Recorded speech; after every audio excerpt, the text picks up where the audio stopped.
divisive initiatives he's embarked on recently, which have sparked massive protests, bringing Mexico City to a standstill. At a rally held today by leftist leader Andrés Manuel López Obrador in Mexico City, several thousands of protesters expressed anger at the proposed energy reforms. Laurareli Ramírez Mendoza is a 22-year-old engineering student. She says Mexico has the manpower, the students, the engineers, and the resources. Why is no one taking advantage of that human capital instead of relying on foreign companies? Jasmine Garst, NPR News in Mexico City. Officials in Guatemala say a group of men in a stolen car shot 29 people on the main street of a town outside Guatemala City. 11 people were killed. Authorities blame the attack on gang violence, but some residents are claiming corrupt police officers are to blame. This is NPR. Support for NPR. The Legacy Group in Silverdale is a well-respected independent mortgage banker, absolutely committed to helping Kitsap County families on their path to home ownership. As an employee-owned company, the Legacy Group has a strong stake in your success, and they want to be your lifetime partner in helping you develop a strong real estate portfolio. Call the Legacy Group in Silverdale today at 698-6440 and find out how they can help you get started on the road to home ownership. 698-6440 for the Legacy Group, a lending experience that's a little different and a lot smarter.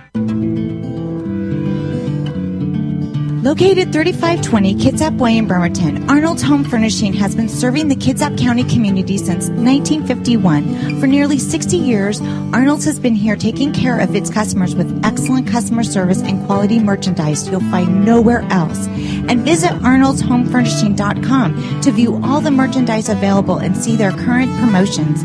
Arnold's Home Furnishing, to fit every lifestyle and budget.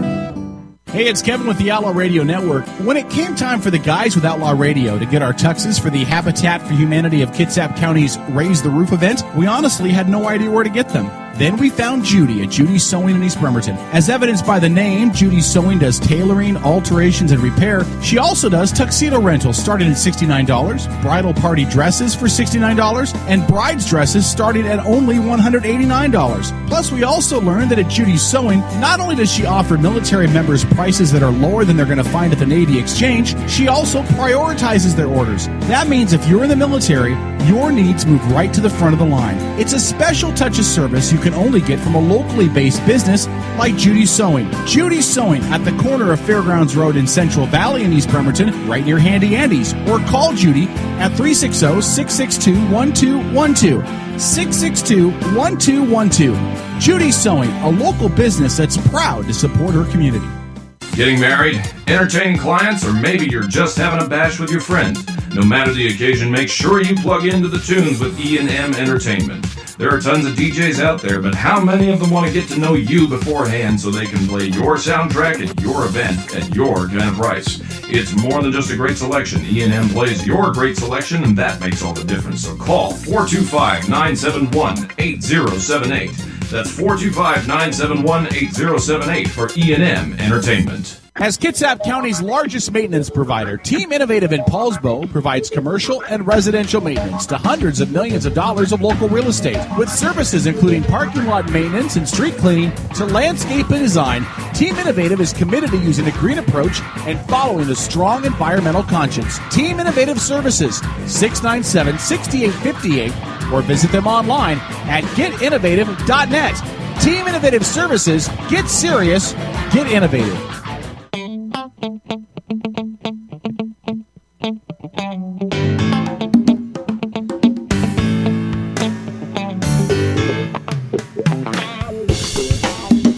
Well, after a long break, ladies and gentlemen, welcome back to The Raw Nerve, only on EdgeMediaSource.com.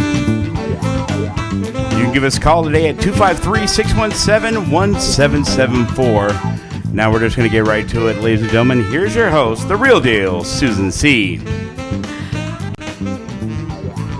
Thank you, Dennis. Welcome, everybody. Welcome. How are you? How are you? Can you believe September is almost half over? I cannot get over this. It is almost half over. We're rolling into Halloween, and next thing you know, it's going to be Thanksgiving, and then the fat man's coming. Oh, Lord. Oh, you don't have to go there. Mama always said, you're getting old. when the time seems to go by faster and faster.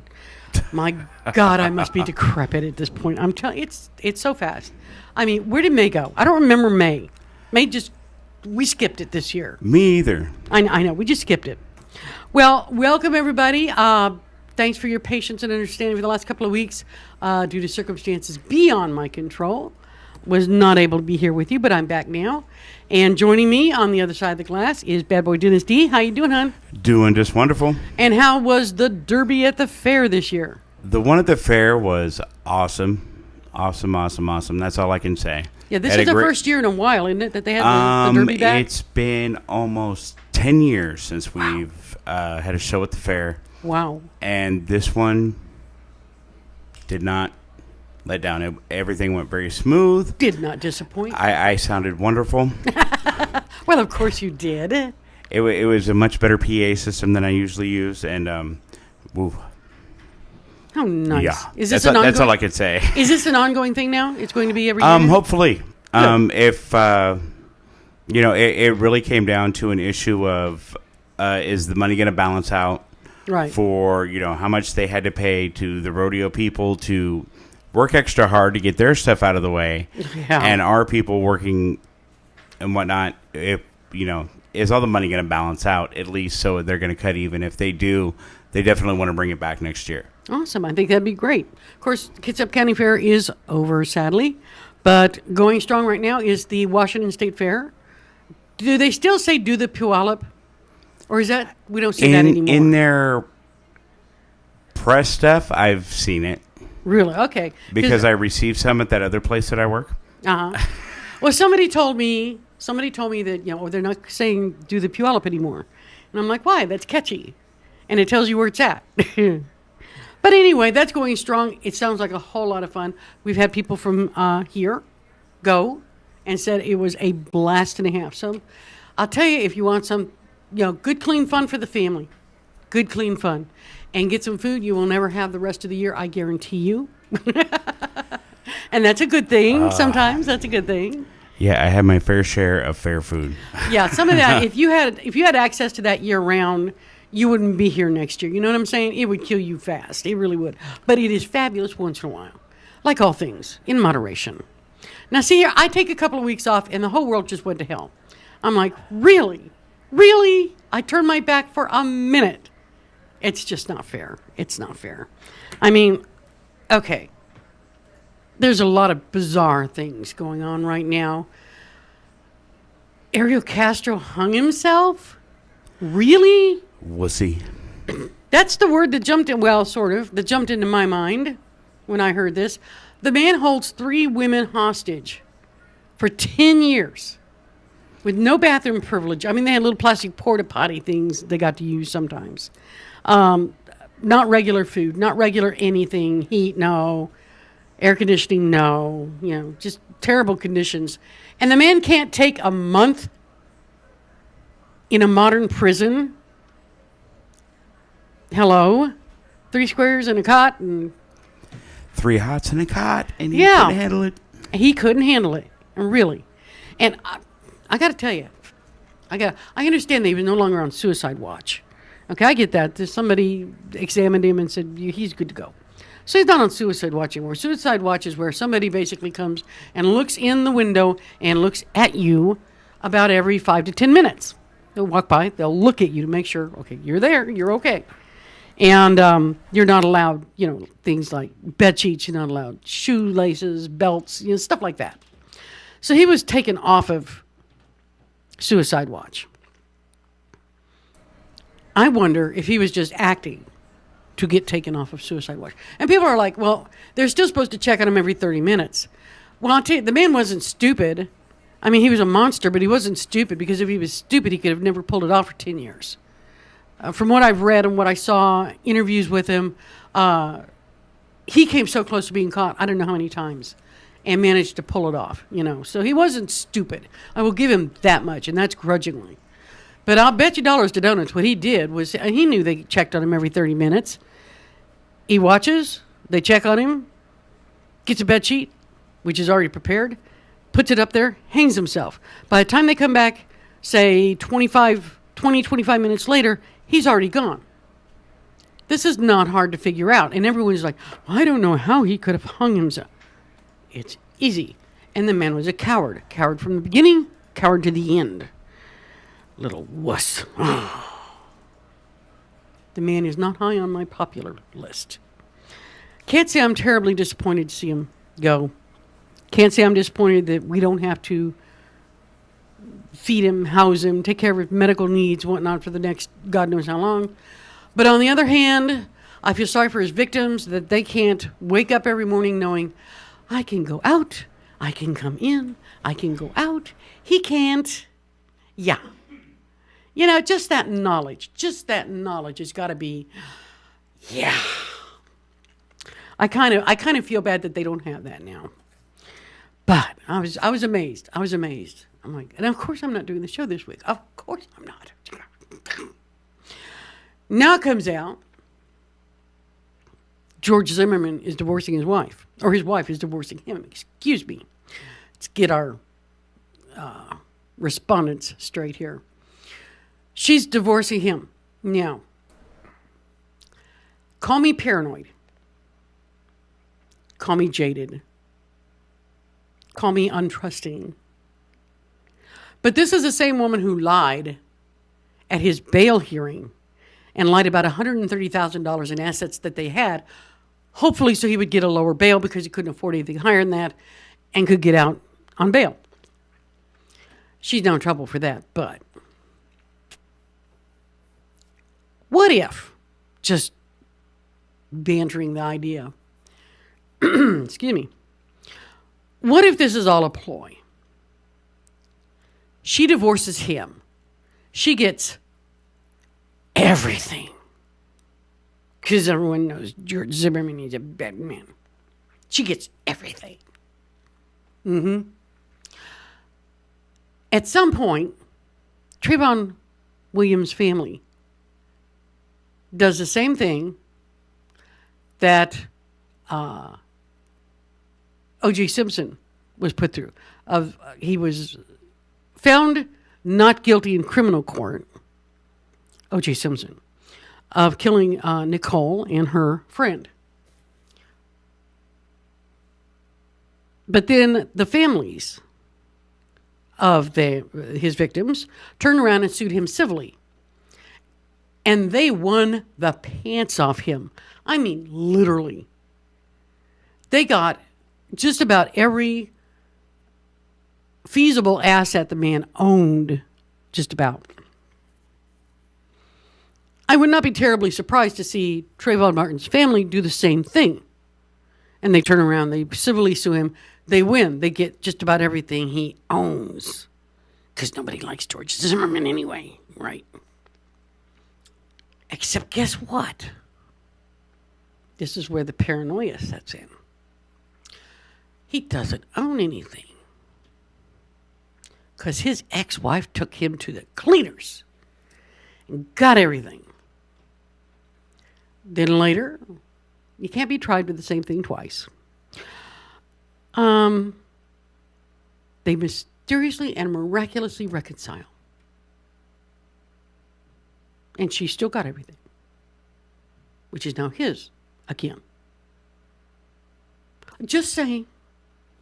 I could be wrong. I was wrong once before, but I divorced it, so it doesn't matter anymore. It doesn't count. But there's just a part of my brain that's sitting there going, what if this were the situation? I'm sure I'm just paranoid. Yeah, just paranoid. Right.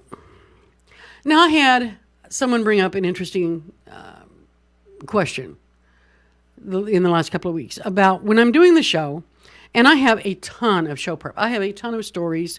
Usually I don't get to more than maybe a quarter of the information that I have prepared because, well, if you're, professional, this is what you do because things happen. So you try to be prepared for whatever comes up. So I have a lot of stories and a lot of show preparation, and I jump from story to story to story. I had two people tell me, well, you said something, and I wanted to say something about it, but by the time I got logged on or I got to a phone or whatever, you'd already moved on. So I didn't call in, whatever. Just want to let you know. Anytime that happens, please feel free. Go ahead. Go ahead. Call me. I have no problem going back to any story I've been talking about. I would love to find out what other people are thinking about these stories. Absolutely. I do my own show prep. I pick my own stories. So if I'm talking about them, I'm talking about because I'm interested in them. Yeah. I don't come in and somebody hands me a list and, well, this is what we've got for you this week. No. I do it myself. So it makes it a lot of fun. It makes it really interesting. And we have a lot of fun. So call me. I am me. EdgeMediaSource.com. We'll have some fun. Interesting news came out. I believe it was today. No, it was the other day. That the Olympics Committee has decided to go with Tokyo for their venue for the next Olympics. Okay. They beat out Madrid, Spain. They beat out Istanbul, Turkey. And they're going to go with Tokyo. Now, a lot of people think the reason Tokyo won this you have no idea what a stiff competition this is. There is politicking. There is, campaigning, if you will, to beat the band. Countries want to host these Olympics, whether the summer or the winter, it doesn't matter. They really, really, really want to host these because the economic boost that the countries get in the primarily the areas, because it's housing and it's souvenirs and it's auto rentals and it's restaurants and it's just the whole package, everything of having a few 100,000 tourists come in. It benefits the area. It benefits the country in the long run. That's not a bad thing. That is not a bad thing. So countries really, really do campaign for this. Now, it costs a country not a small amount of money to throw an Olympics. I don't know if you've noticed, but usually the host country is busy for a couple of years beforehand building new stadiums and arenas and venues for this is going to be the water polo, and this is going to be the hockey rink, and this is going to be the new, gymnastics, whatever. And they invest a lot of money in this. This is a huge national investment for any country. A lot of people are saying the reason Tokyo won is twofold. Number one, they really, really, really need the financial boost because of the earthquake. Remember the horrible earthquake they had, the ongoing problems from that earthquake and the subsequent ones they've had too. And that they really, really could use the financial boost of having this. Tokyo also boasted heavily and brought it up heavily that they have a perfect record when it comes to sports doping. They have never, ever in the history of Tokyo having hosted it, and they have a few times, they've never had an instance where there was any hint of scandal. They've never had an instance where anybody tested positive for performance-enhancing drugs while they were a contestant in the Olympics. And right now, people are really, shall we say, sensitive about these sorts of things. And that's a big plus. That's a big plus to be able to say that. Now, Mazel tov. I'm glad you got the Olympics. Everybody's jumping around, happy, excited. The anime people are going nuts. It's great. Now, I'm glad you have a perfect doping record. That no tolerance, no incidents, no nothing. That's great. That's great. Let's overlook the fact that the Fukushima Daiichi plant, the nuclear plant in northern Tokyo, has been leaking hundreds of tons of contaminated, radioactive, underground water into the sea since shortly after a massive 2011 earthquake and tsunami. Yeah. For the last 2 years, These people have not been able to put a lid on it. Hundreds of tons. I read the other day that for several months now, there has not been a single, not one tuna caught from the Pacific that did not test positive for radiation to some degree. Maybe just a little bit. But the point is, it spreads. It's going everywhere. It's affecting everything. If you think we're not going to be affected by it, you're living in a fool's paradise. You cannot. It's like this is the biggest ongoing nuclear accident in the history of the world. Yes, it's bigger than Chernobyl because they got a cap on Chernobyl. They're not sure what to do with it now, but for the moment, we leave it alone. It's not contaminating anything else. It's under this concrete and whatever cap thing they put on it. Yeah. This is the worst nuclear accident in the history of the world. It is 158 miles from Tokyo. 158 miles. I don't know about you, but I'm thinking anywhere I could drive it a couple hours, that's not that far away anymore. Just saying. It's not that far away. I drove that far to go visit my aunt. Yeah. It's not that far. The fact that they have been unable to do anything about it, and as far as my research, I could not find any example or incident where Japan has come to the United States or Russia or France or any of the other countries that are big on nuclear energy and whatnot to say, we might need some help here. We seem to have a problem. Yeah. And I'm sorry. I'm just saying that I think any country that would let this be an ongoing issue, it's happening today, it's going to happen tomorrow, it's going to happen the day after tomorrow, next week, the week after that.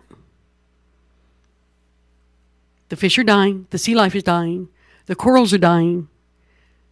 We are dependent, the whole circle of life, Simba.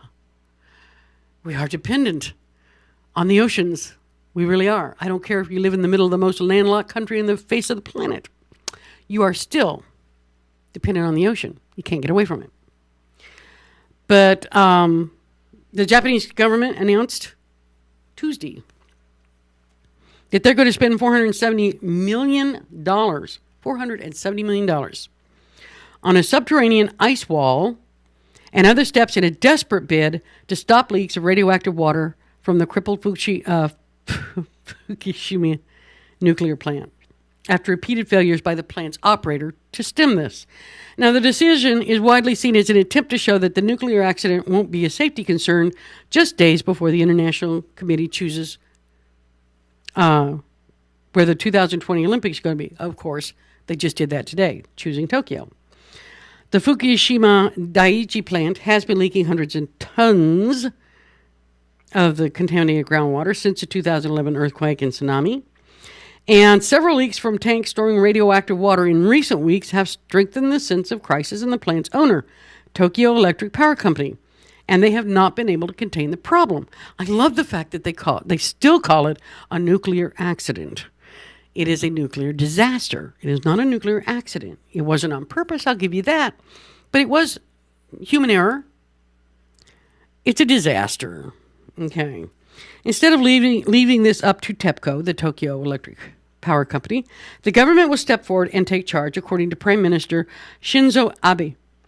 He said after adopting the outline, the world is watching if we can properly handle the contaminated water, but also the entire decommissioning of the plant. Shut it down, finally, please. Now, the government plans to spend an estimated 47 billion yen, which is $470 million, through the end of March 2015 on two projects. 32 billion yen is going to be on the ice wall, and 15 billion yen, or $150 million, is going to be on an upgraded water treatment unit that's supposed to remove all radioactive elements except water-soluble tritium according to energy agency officials. Now, the government, however, is not paying for urgently needed water tanks and other equipment that TEPCO is using for containing leaks. Shinkawa said that the funding is limited to technologically challenging projects, but the government is open to additional help when needed. The ice wall would freeze the ground to a depth of up to 30 meters. Okay, this is what they're going to do. 100 feet deep, they're going to freeze the ground around the nuclear plant. Now they're going to do this through a system of pipes that are carrying a particular coolant that's as cold as minus 40 degrees Celsius. This sounds like something Mr. Freeze would come up with. It's mind-boggling. We'll be back right after this. Hang on for the Raw Nerve. I'll see you in a few. Red, hit me up and down and all around. Right on, people. Let all hang out. Hey, St. Paul, the voice of reason here. Wanted to send a quick shout out to our friends at Pacific Northwest Artisans. They're a custom concrete and design fabrication company. They can do all of your concrete needs. They can do pathways, walkways, driveways, you name it. You need a new foundation, you're going to do an add-on, give them a call, 731-9812 or 649-0987. Again, that's 731-9812 or 649-0987. Pacific Northwest Artisans, all of your concrete needs. Located 3520 Kitsap Way in Bremerton, Arnold's Home Furnishing has been serving the Kitsap County community since 1951. For nearly 60 years, Arnold's has been here taking care of its customers with excellent customer service and quality merchandise you'll find nowhere else. And visit arnoldshomefurnishing.com to view all the merchandise available and see their current promotions. Arnold's Home Furnishing, to fit every lifestyle and budget. As Kitsap County's largest maintenance provider, Team Innovative in Paulsbo provides commercial and residential maintenance to hundreds of millions of dollars of local real estate. With services including parking lot maintenance and street cleaning to landscape and design, Team Innovative is committed to using a green approach and following a strong environmental conscience. Team Innovative Services, 697-6858, or visit them online at getinnovative.net. Team Innovative Services, get serious, get innovative.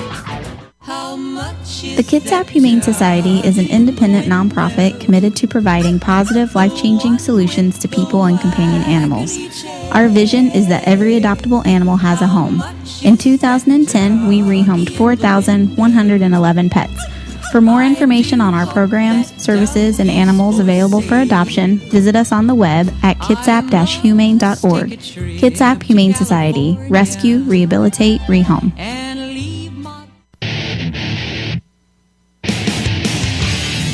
Hey sports fans, have you ever wished there was a live and local all-sports broadcasting network, but wish no more? It's ISPNsports.com, Kitsap's only live and local all-sports 24-hour broadcasting network, featuring the Kitsap Blue Jackets, the Olympic College Rangers, high school athletics, and the ISPN Sports Show every Saturday morning from 10 to noon with interviews from exclusive guests from around the Sound. So, you want sports? Go to ISPNsports.com. Brothers Power Sports has been a locally owned family business in Bremerton since 1949. From new and pre-owned motorcycles, ATVs, scooters, boats, and watercraft to parts and service and apparel. Brothers Power Sports is committed to being your source for all your motorsports needs. And they're a proud sponsor of the Habitat for Humanity of Kitsap County. Brothers Power Sports, 5205 1st Street in Bremerton, and online at brotherspowersports.com. Stop in and feel the difference at Brothers Power Sports in Bremerton.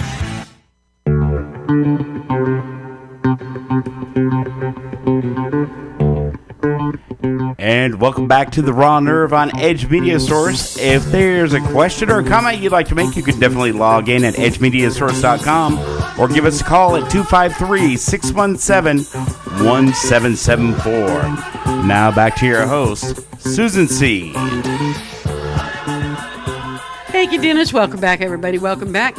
Now, before the news break, or the commercial break there at the bottom of the hour, we were talking about what Japan is planning on doing to rectify the biggest nuclear disaster in the history of the world. That is ongoing. Yes, it is. Now, their solution that they came up with is to spend about $320 million on an ice wall. Now, the ice wall will freeze the ground to a depth of up to 100 feet deep. It uses a system of pipes carrying a coolant as cold as minus 40 degrees Celsius, which is minus 40 Fahrenheit. That would block contaminated water from escaping from the facility's immediate surroundings, as well as keep underground water from entering the reactor and turbine buildings, where most of the radioactive water has been collecting. The project, which TEPCO and the government proposed in May, is being tested for feasibility by Japanese companies and is set for completion by March 2015. Now remember, the Olympics that they just won is for 2020. Okay. Now, similar methods have been used before to block water from parts of tunnels and subways, but building an almost mile-long ice wall that surrounds 4 reactor buildings and the related facilities is unprecedented. An underground ice wall has been used to isolate radioactive waste at the U.S. Department of Energy's former site at the Oak Ridge National Laboratory in Tennessee that produced plutonium, but they only did that for 6 years. That's according to the MIT Technology Review magazine. Some experts are still skeptical, I can talk, about the technology, but said the running cost would be a huge burden. Now, an underground water expert at National Institute of Advanced Industrial Science and Technology in Japan said a frozen wall could be watertight, but is normally intended for use for only a few years and is not proven for long-term use as outlined in the plan. The decommissioning of this nuclear plant is expected to take about 40 years.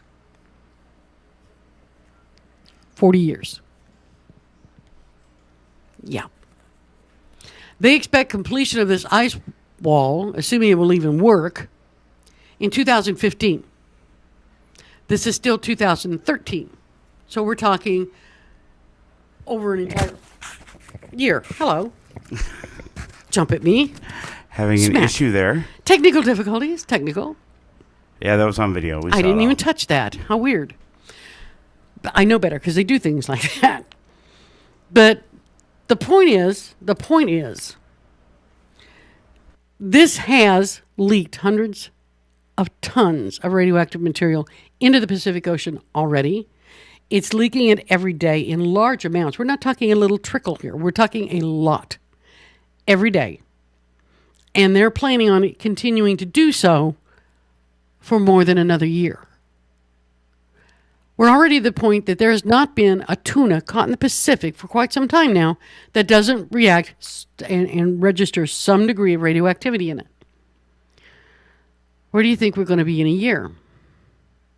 This is why Tokyo campaigned so hard, I'm sure, to win the 2020 Olympics. By then, they're really going to be hurting for that money. They're going to need that infusion of money. Because I'm telling you, I don't know what they're going to do. But I worry about it. I really do. This is huge. Look at a map. Japan isn't that far from us. Amazing, isn't it? The water that flows there eventually comes around and flows here. That's why, remember all that garbage and debris that washed up after the tsunami on Washington State and Oregon and California beaches? Water from Tokyo area was pushing all that debris all the way over here. That's radioactive water. I should say radioactive contaminated water. It's not solid radioactivity, but still, that's not the point. And it amazes me nobody seems just the slightest concerned about it. Oh well, it must just be me and my paranoia. Now, been talking a lot in the last couple of months about the NSA, because the NSA is really, can I say too big for the britches? I think that's fair. Just too big for the britches. Yes, they are. They seem to have the attitude that the American people are here for their convenience. The Constitution means nothing to them because, well, we're protecting you. We are your security. So we don't have to be constitutional and all that stuff. Yeah, you do. You really do. Yeah.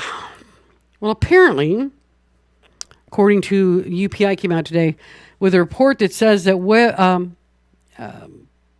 web firm guarantees that criminals in Washington can't read encrypted emails, online banking, and other data sources are not true, according to newly disclosed documents. Now, we're talking about, these companies that are springing up now, and they're saying that, you use our program, and the government, the bad guys, they can't get your personal information. You're secure. No, you're not. And don't waste your money if you're buying it for this purpose, because it's useless. All of it. Why? I'm so glad you asked.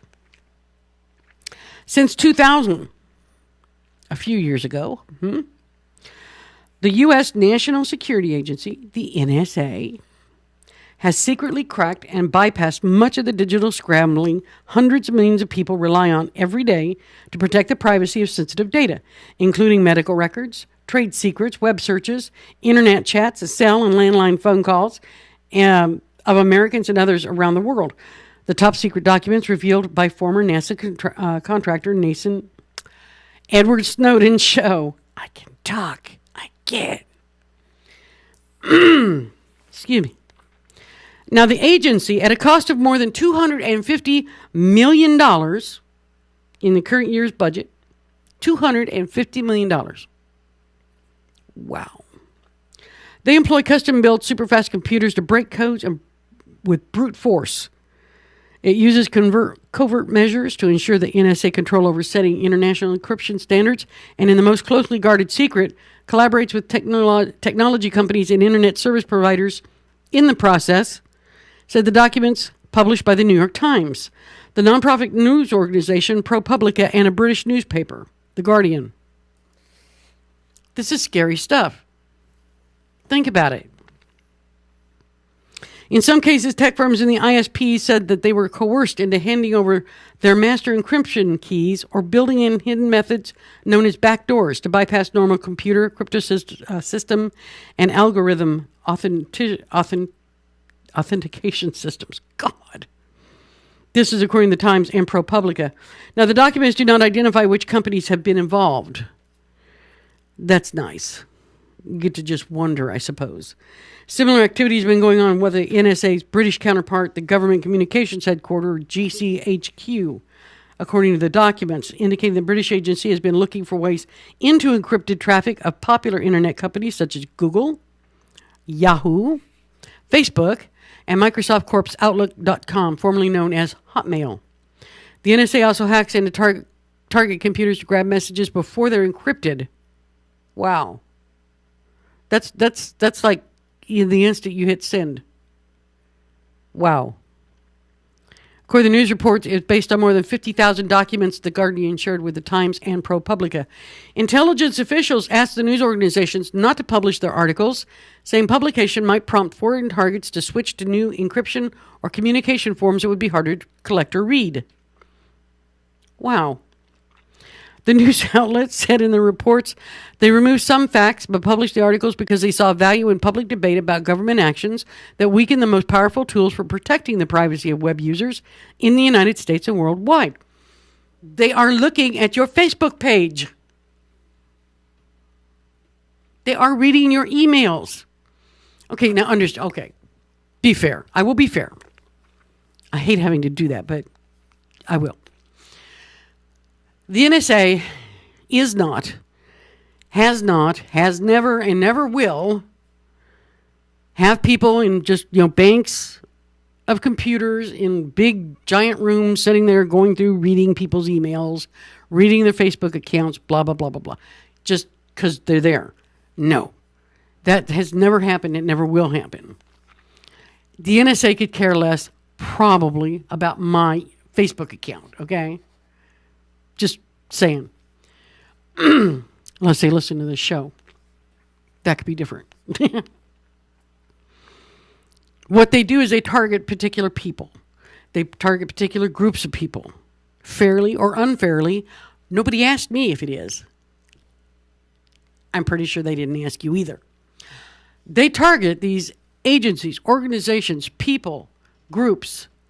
These are the people and the agencies and the organizations that they go through their electronic communications with a fine-tooth comb. They go through their Facebook. They go through their Hotmail, their Gmail. They go through their emails that they send. You name it.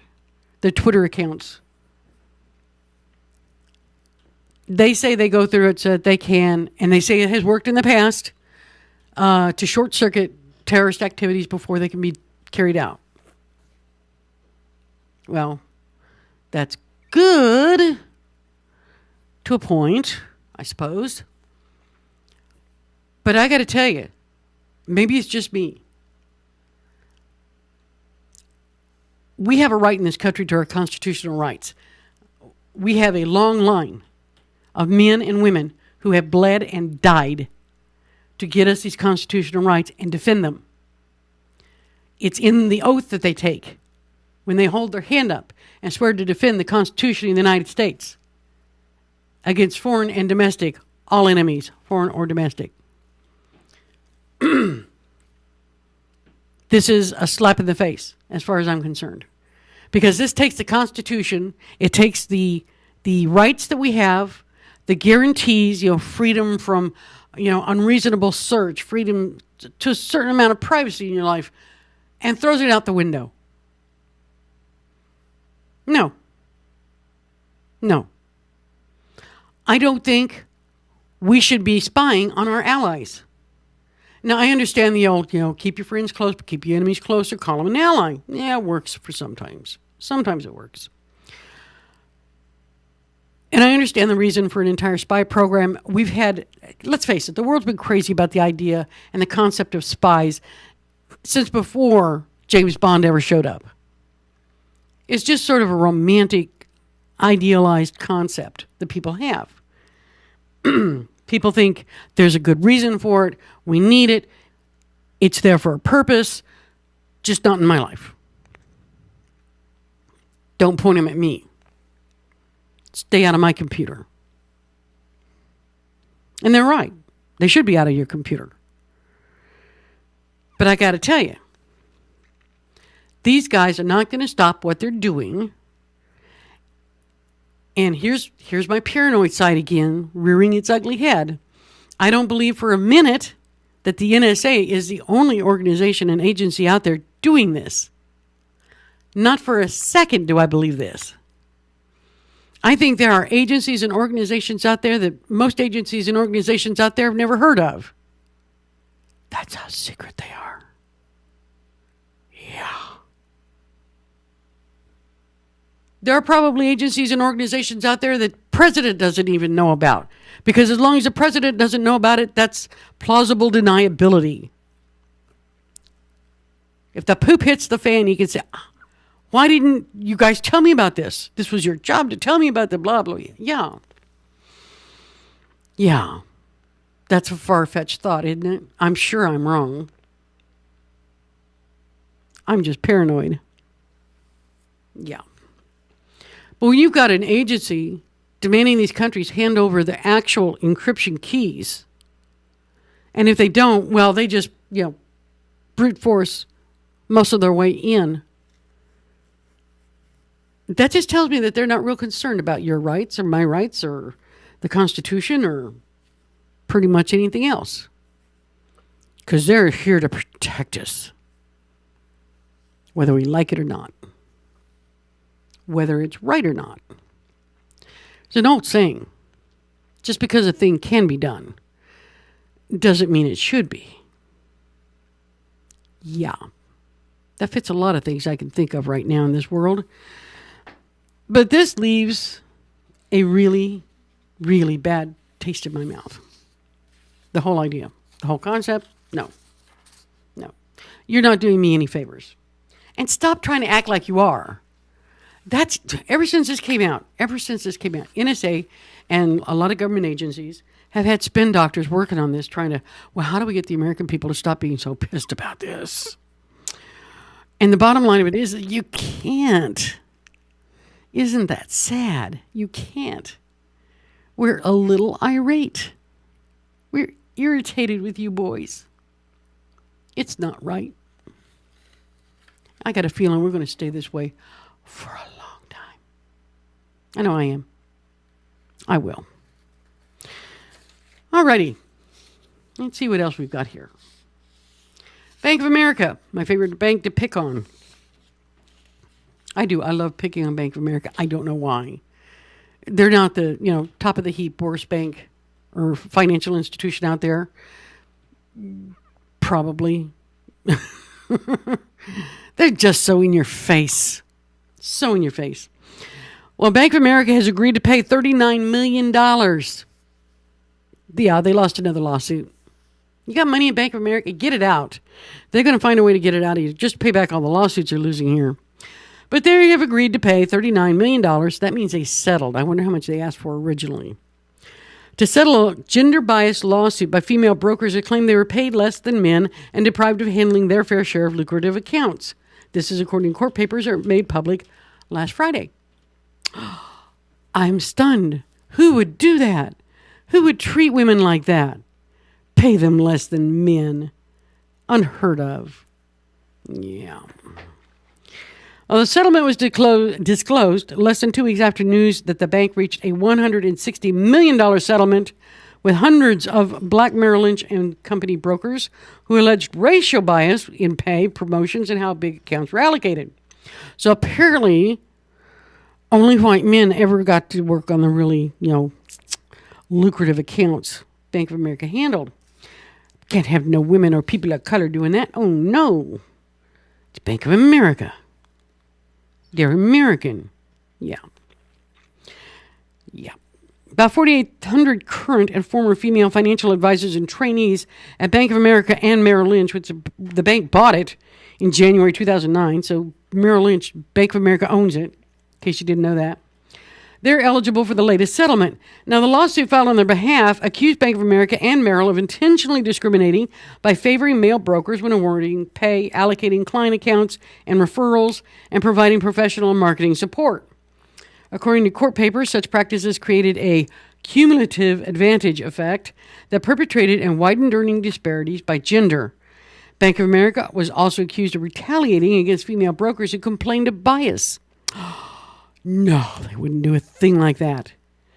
Really? I treat you like crap and you complain about... How dare you? How dare you? Some people, you just can't keep them happy, I'm telling you. The 3-year settlement agreement requires Bank of America to retain an independent monitor to oversee improvements to its practices and hire a consultant to study how it teams brokers and how its teaming practices affect allocation of accounts. Bank of America did not admit wrongdoing in agreeing to the settlement, which requires approval by U.S. District Judge Pamela Chin in Brooklyn, New York. Now, the world of financial advisors remain very male environment, a very, very male environment. In this company and in this industry, according to Rachel German, a partner at Leaf, Kasseber, Hyman, and Bernstein. They're representing the plaintiffs in an interview.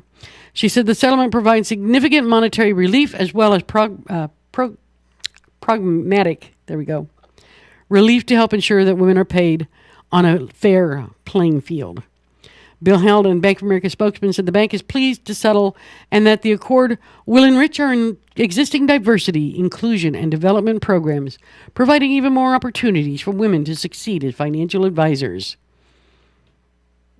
Feel free to throw up at any point here. I'll stop and wait for you. Go ahead. Yeah.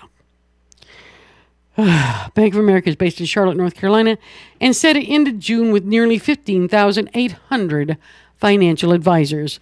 So, I got to tell you, they ended June with almost 15,800, say 1,600 financial advisors. Almost 5,000 are women coming forward saying that you treated us poorly and conspired to keep us from advancement and lucrative accounts to deal with. That's pretty bad. That's pretty bad. 5,000, 16,000, that's almost 1 in 3. A third of their workforce in the financial accounts departments. Almost a third of the workforce. That's pretty bad. That's pretty bad. Now, what really cracks me up is that Bank of America is convinced and is trying to convince other people that they are making strides in overcoming such behaviors. No, you're not. No, you're not. They just lost a huge bank lawsuit, an enormous lawsuit, for racial discrimination. Now they turn around and they lost another big lawsuit for gender discrimination. Maybe they're better about not doing racial discrimination because they got their fingers burnt real bad. Maybe they're better at that. And maybe now they'll be better about not discriminating against women. I'll believe that when pigs fly. Maybe, though. Maybe. What else can they discriminate? They just have to find something else to discriminate against. That's all. This is one of the biggest financial institutions on the face of the planet. Bank of America. They own much out there. They can afford these lawsuits and continue to do business as they see fit. Now, the fact that at one time I was a Bank of America customer, but I took my money out. I left. I did. And I have no illusions that there were any, damp eyes and teary farewells when I left. I doubt if it even registered.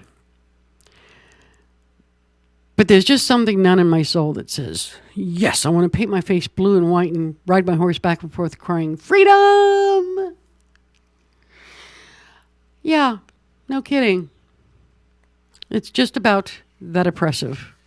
I can't understand how they are still in business. It boggles my brain. It really does. They're being litigated to death. I don't feel sorry for them. Not in the least. Not in the least. But I got to tell you, it makes me wonder, part of their settlement is that they have basically people overseeing how they do business, how they divvy up their accounts to make sure it's fair and equitable, how they do this, they do that, the things that these women are complaining about. They have people coming in to oversee how they do it and say, pat them on the head and say, that was good. That's the way we do it. Real good. How much does that cost? Not only are they paying the lawsuits, they're paying for all this too. And where are these oversight people coming from? It makes me wonder. Well, we've got Joe over in new accounts. He's coming over to see how how we're divvying up our teams, putting our teams together here. Yeah. Really? I wouldn't trust these people any further than I could throw, Bank of America building.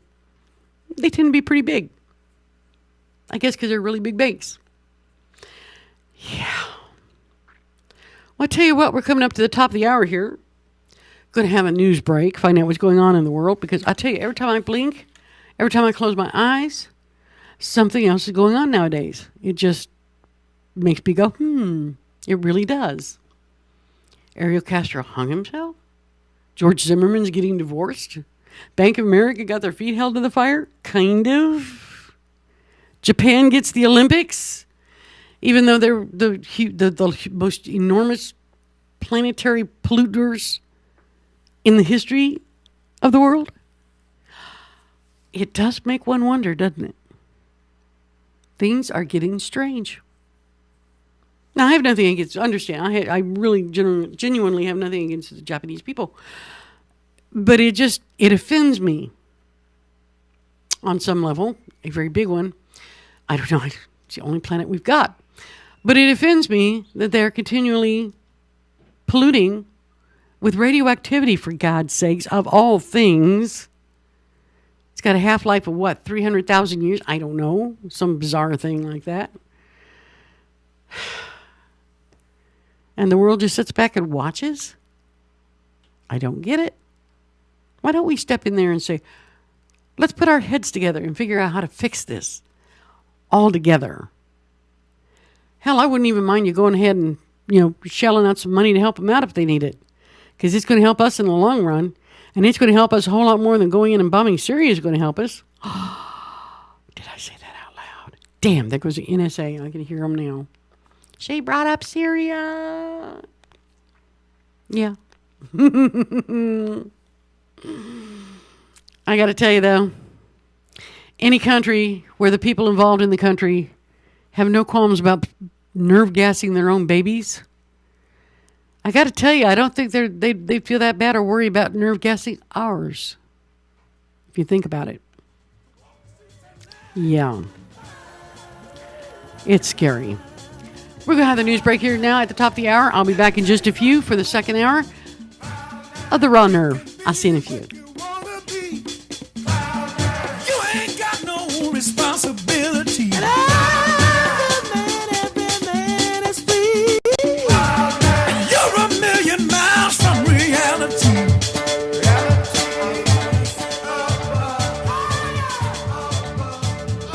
Washington, I'm Windsor Johnston. NAACP President Ben Jealous is stepping down from his position. He announced today that he'll resign at the end of the year. Jealous says he wants to pursue teaching, but more importantly, fulfill a promise he made to his young daughter. And she just said to me, Daddy, when are you coming back? And I explained the importance of the association, the importance of the civil rights movement, and the work I was doing, and said, baby, look, I need 5 years. But before your 8th birthday, I promise you, you will have your daddy back in the way that you want me back. The Baltimore-based NAACP is the nation's largest civil rights organization. President Obama and Vice President Joe Biden are courting GOP senators at Biden's mansion tonight ahead of a pivotal vote this week on whether to launch military strikes against Syria for its alleged use of chemical weapons. Tonight's gathering comes as the White House continues to push for congressional and international backing of U.S. military action against Syria. NPR's Nathan Rott reports the administration says it has support from a number of countries, but is looking for more. As White House officials try to convince the American public and Congress at home, Secretary of State John Kerry met with Arab League leaders in Paris Sunday. Kerry stopped short of saying that the Arab League, which comprises more than 20 countries, would endorse military intervention in Syria, but he did say that they all thought a line had been crossed. All of us agreed, not one dissenter, that Assad's deplorable use of chemical weapons crosses an international, global red line. Kerry said that the number of countries ready to take military action are now in the double digits, but he would not specify who those countries were or what type of action that might entail. Nathan Rott, NPR News. A Sinai militant group has issued an apparent claim of responsibility for a bombing in Cairo on Thursday that left 1 dead and 21 injured. Merritt Kennedy reports the attack was an assassination attempt against the Interior Minister. Security officials say they are looking into the claim by the militant group known as Ansar Beit al-Maqdis.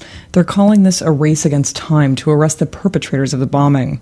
The claim of responsibility could not be independently verified. It says the bombing was revenge for the deaths of Islamists at demonstrations over the last 2 months. In an apparent threat, it says that all Muslims should stay away from the Ministry of Interior and Ministry of Defense for their own protection.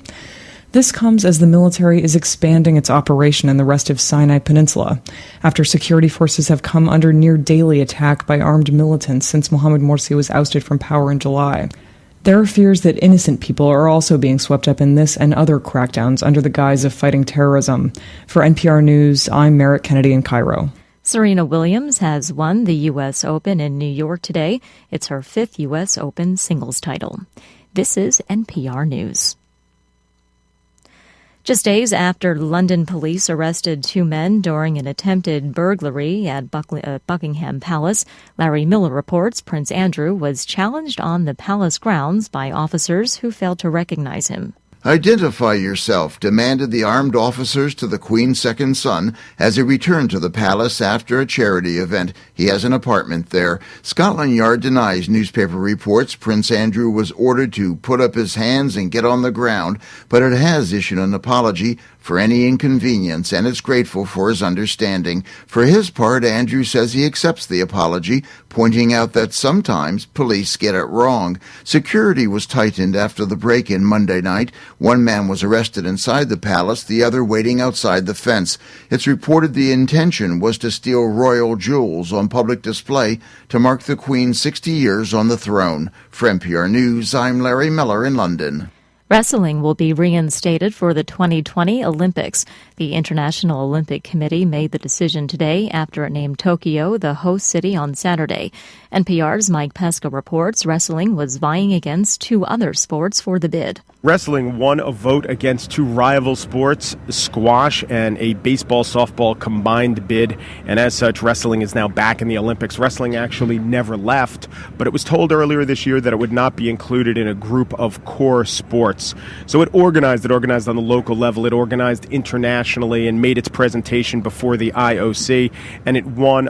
Wrestling received 49 votes, while a combined baseball-softball bid got 24 and squash 22. This is NPR. Support for NPR comes from... As Kitsap County's largest maintenance provider, Team Innovative in Paulsbo provides commercial and residential maintenance to hundreds of millions of dollars of local real estate. With services including parking lot maintenance and street cleaning to landscape and design, Team Innovative is committed to using a green approach and following a strong environmental conscience. Team Innovative Services, 697-6858, or visit them online at getinnovative.net. Team Innovative Services. Get serious. Get innovative. Toad House Pizza Pub at 1405 McWilliams Road isn't just a pizza place. It's the feel of an authentic East Coast pizzeria pub right in East Bremerton. From gourmet pizza to salad, Toad House Pizza Pub is an experience like no other. With over 120 beers on hand, you'll find exactly what you're looking for. Toad House Pizza Pub, a family restaurant offering dine-in, outdoor seating, or just take-out. Toad House Pizza Pub, a pizza pub like no other. Hey, St. Paul, the voice of reason here. Wanted to send a quick shout out to our friends at Pacific Northwest Artisans. They're a custom concrete and design fabrication company. They can do all of your concrete needs. They can do pathways, walkways, driveways, you name it. You need a new foundation, you're going to do an add-on, give them a call, 731-9812 or 649-0987. Again, that's 731-9812 or 649-0987. Pacific Northwest Artisans, all of your concrete needs. Located 3520 Kitsap Way in Bremerton, Arnold's Home Furnishing has been serving the Kitsap County community since 1951. For nearly 60 years, Arnold's has been here taking care of its customers with excellent customer service and quality merchandise you'll find nowhere else. And visit arnoldshomefurnishing.com to view all the merchandise available and see their current promotions. Arnold's Home Furnishing, to fit every lifestyle and budget. Hey, sports fans, have you ever wished there was a live and local all-sports broadcasting network, but wished no more? It's ISBNsports.com. Kitsap's only live and local all-sports 24-hour broadcasting network, featuring the Kitsap Blue Jackets, Olympic College Rangers, high school athletics, and the ISBN Sports Show every Saturday morning from 10 to noon with interviews from exclusive guests from around the Sound. So, you want sports? Go to ISBNsports.com. Brothers Power Sports has been a locally owned family business in Bremerton since 1949. From new and pre-owned motorcycles, ATVs, scooters, boats, and watercraft to parts and service and apparel.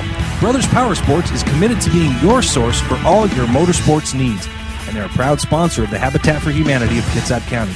Brothers Power Sports, 5205 1st Street in Bremerton, and online at brotherspowersports.com. Stop in and feel the difference at Brothers Power Sports in Bremerton.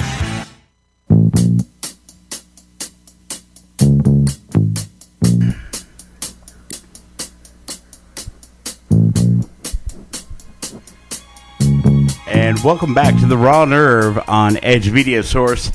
It's our second hour, so feel free to log in, leave your comments, or give us a call. And we can get you on the air. I'm a little slow, I'm sorry. Anyhow, let's get on back to it. Here's your host, Susan C. Why, thank you, Dennis. Thank you. We all have our days. I just did not drop the ball. I dropped the whole game. See, it's not just me. It's not just me. Actually, in all honesty, I heard some speech problems on the news earlier. They were stumbling over some words. Oh, yeah. So we're not the only ones. No, we're not. We're really not. And it's a running joke. I cannot say a foreign name to save my life. It's it's really horrible. And I try so hard, and I'll practice it, and the minute the camera goes live and I get it's gone. It's gone. It's a running joke. Do you know? I have a similar problem because I do a lot of public address announcing, and this has been going on for quite a while. I got introduced to it doing weightlifting meets for the American Drug-Free Powerlifting Association. Hey. Yes, so I'm dealing with people that can lift great amounts of weight even though they don't look like it. Wow. But they're still very large people. And when I say their names wrong, I feel really crunchy. Crunchy. And smile. Yes, and scared. And I love it. because these are people that are getting, motivated by, smelling ammonia and smelling salts just to pump up? Oh, yeah. Oh, gosh. No, I don't think so. Yeah, but it's terrifying. I can see it. And at the demolition derbies, all the time, too. People don't realize that news anchors, when you watch television, and they're rattling off these names and whatnot, number one, somebody else has found the phonetic pronunciation for these names, okay? And not just like right before the show. They've had time to practice it. And then on the teleprompter that they have that has their entire script on it, like cue cards, it has the phonetic pronunciation of these names too. So they sound brilliant. They really do sound brilliant. And we sound like idiots. You catch them stumble now and again. Every now and then. I figure they sneezed or the teleprompter froze up or something. Yeah. Even if not, there's always those names that you look at and then you look at twice and you're like, are you sure? How does that make that sound? No. Yeah, I know. It's terrible. But this is the Raw Nerve, and I'll tell you, this is the second hour. It's a lot of fun we have. And on the other side of the glass here, joining me is Bad Boy Dennis D. How you doing? The voice of Kitsap D-Derby. Yes. Yes. Now, we have another D-Derby. I know the fair just wrapped up. The fair wrapped up, and then yesterday we had one of our usual races, but it is the next to the last race of the season. So it was, for a lot of drivers, their last chance at points for the various races. Right. And in 2 weeks, we have our season finale, which then only the first four races are worth any points whatsoever. After that, it's what they call play day. Play day. And it is miserable for me. I'm so sorry. Because what play day means is you don't know who's behind the wheel of the car. Oh. And I can tell you the driver's name because I have it on cue cards in front of me. Not if they don't tell you. When they have, whoever else from back in their pit crew driving. I love it. Well, I'll tell you, you just need to sharpen your psychic skills here so that you can divine the name of the person back there. But that sounds like a lot of fun. And where's that at? That is at Thunderbird Stadium at the Kitsap County Fairgrounds. That will be on the 21st. Time trials at 4:30. Racing at between 5 and 5:30. It's actually really fun. It really is. And if it's the grand finale for the season, that ought to be a really, a hoot and a holler to go check out. If you have, because you have people kids, that are just bring earplugs. Yes, if not, we offer them at the sponsors booth. Oh, nice. Well, yes, it's important because for little kids. It gets very, very loud. Yes, and it's important for little kids, but they still get the fun of watching the cars go around. It's great. Well, I'll tell you what, like I said at the top of last hour, we've had, through circumstances beyond our control, we haven't been able to be on the last couple of weeks, and I have missed it. I have missed y'all. I tell you, it's been a dry couple of weeks.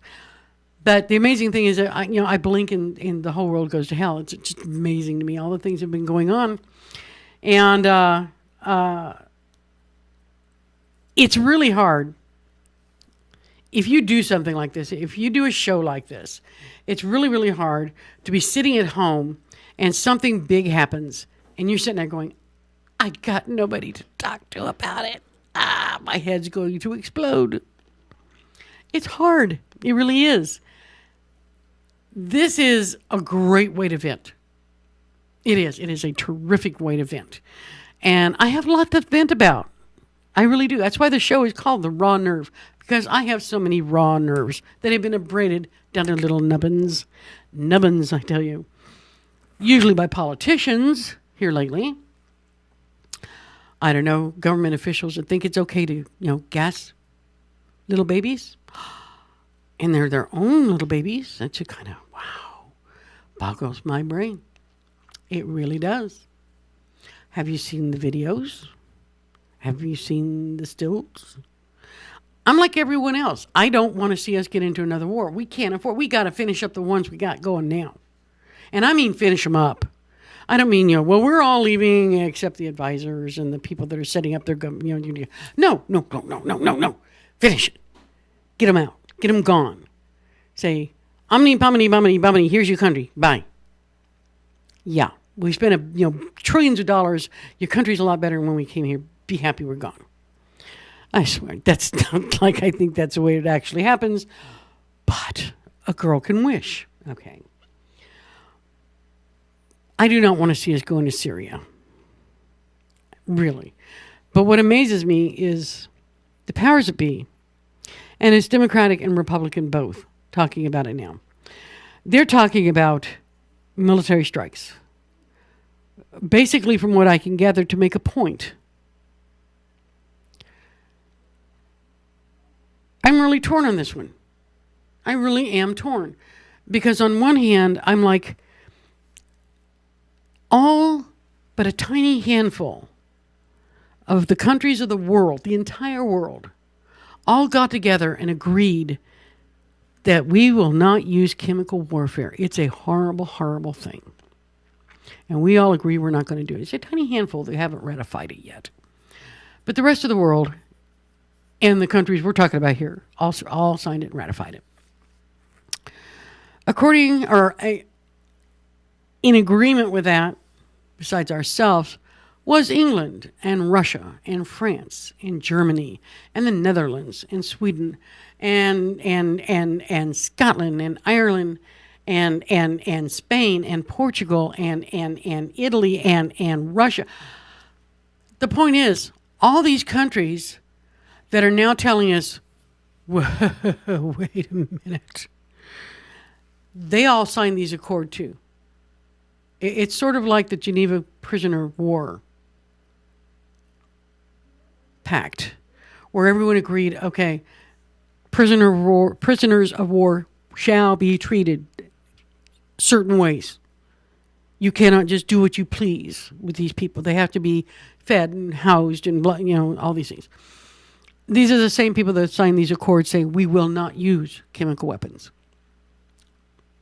Period.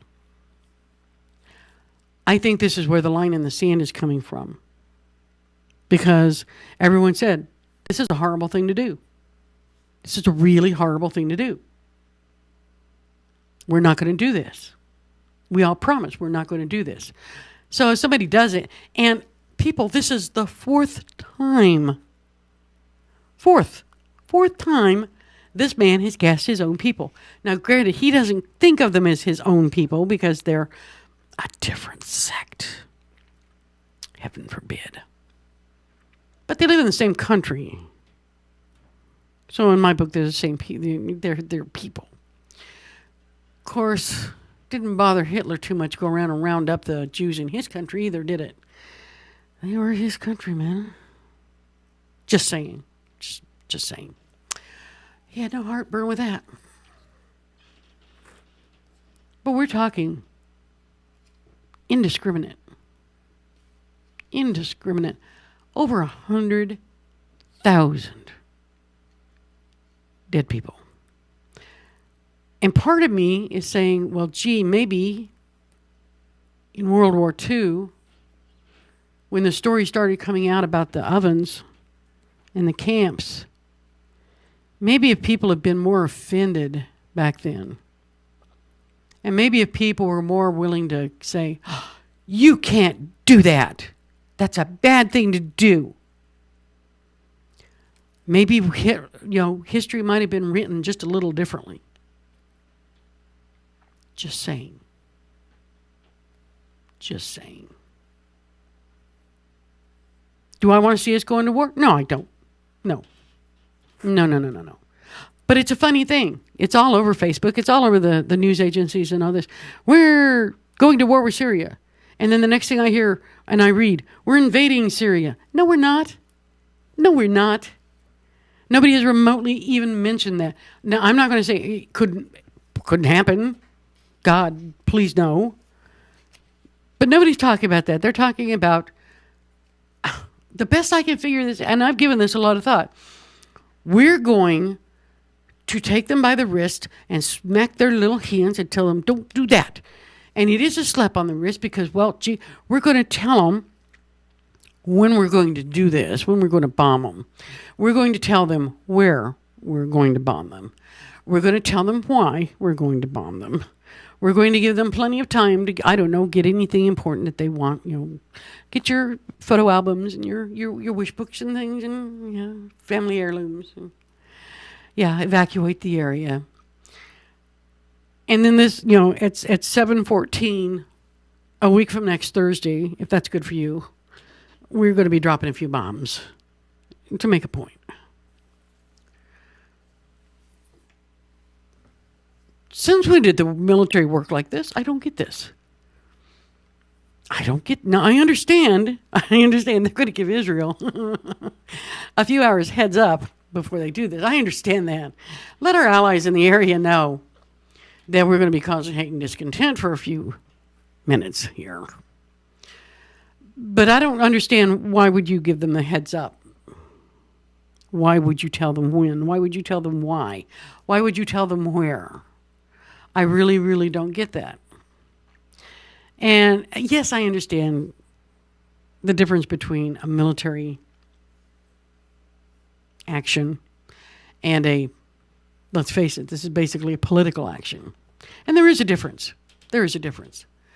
But I'm like, if you're ticked off enough at somebody, have your convictions, but for the love of God, have the power, strength of your convictions. That's all I've ever said. Believe what you want. Believe what you want in this world, but for the love of God, have the strength of your convictions to stand up and say, this is what I think. That's what I'm doing now. That's what everybody should do. If you're going to get to the point that you're going to bomb somebody, and that's expensive to do, it's costing us a lot of money to do that. Those bombs aren't cheap. No, they're not. If we're going to do it, why would we give them a heads up? Why would we warn them? Now, I can see saying, you have crossed a line here. I can see saying that. I really can. And I can see saying, you are going to be, punished for this because you made a promise and you promised all these other countries and you let them all down. And now you've got to, there's a consequence for this. You got to pay the piper. Yeah. And then bomb them. I don't want to see whatever kind of nerve gas that they're using over there because it looks horrible. If you watch the videos, it looks really awful. I don't want to see that show up in San Francisco because Syria has no qualms about selling it to the Al-Qaeda or anybody else who just happens to not like us. Yeah. I don't want to wake up and, New York's had another attack, this time with gas. Because I got to tell you, there's a part of my brain that's saying, if you have no qualms about gassing babies in your own country, why would I remotely think you have the least hesitance to gas babies, women, men, children in my country? That would make me an idiot to believe that. Yeah. Genocide is an ugly, ugly thing. I don't think anybody anywhere should be allowed to commit genocide. Hello, North Africa. Whole nother topic, I suppose. Yeah. The point is, there's always going to be some Hitler. There's always going to be some Mussolini. There's always going to be some, Assad. There's always going to be some idiot out there who is convinced or gets convinced by the people around him that the only way to consolidate his power, the only way to be what he wants to be in his life, is to eliminate the stepping stones to his goals. And the stepping stones being this group of people. That has always been the case. It will always be the case. It's kind of sad at this late date if we have not got some sort of a program in place. Some sort of a book up on the shelf we can pull down and say, okay, what to do when madman wants to commit genocide in the country. Okay, now this is what we do. Okay, if we don't have this somewhere, why not? It's not the first time it's come up. Hitler wasn't even the first one. No, he wasn't. We've been through this. For the love of Pete, we've done this as a country. Remember the Native Americans? Sorry, guys, but we really, really, really, really tried hard. Yeah. There just has to be a point where any single person on the face of the planet, I don't care what they're the king of, what they're the president of, what they're the exalted, all-knowing ruler of, there has to be a point where that person can be told, you can't do this. And yeah, I'm a big believer. We're not the nanny state. I'm tired of being the world's police force. Oh, God, you have no idea how tired I am of being the world's police force. Well, maybe if you listen to the show, you have an idea. But this is different. This really has crossed a line. What worries me is if he is gassing his own people to the tune of over 100,000 now, and it's the fourth time he's done it. How much of this stuff does he have? I mean, are they just pumping this stuff out by the gallon now? They have whole warehouses just stocked with this stuff? Think about it. It's kind of scary when you do, but think about it. At some point, somebody decides, you know what? I need a new Mercedes. The coffers are getting a little thin. Let's sell some of our gas. We can always make more. Let's see. You look around. Who wants to buy some poison nerve gas that the rest of the world has said, we're not touching this stuff. And we're all going to be in agreement. We're all going to sign an accord. And we're all going to promise we will never touch this stuff. Who does that leave to buy it? Bad people. Terrorists. The kind of people that don't worry about accords and pacts and agreements and promises. Yeah. And I'm telling you, some of these groups get hold of some of this stuff, and it doesn't take much. That's what's terrifying about this stuff. It doesn't take a lot. It's not hard to disseminate. And we are in no remote way prepared to deal with an assault like this. How's that float your Cheerios? It's pretty scary when you think about it. No, I do not want to see us invade Syria. It's not going to happen. I'll tell you one thing, though. First time I hear somebody talk about advisors. God, Dennis, do you remember the Vietnamese War? Yes. Okay, I couldn't remember if you're Well, old enough. I was born in 1967. Okay. You remember when Vietnam was getting started? Yeah, I learned about it.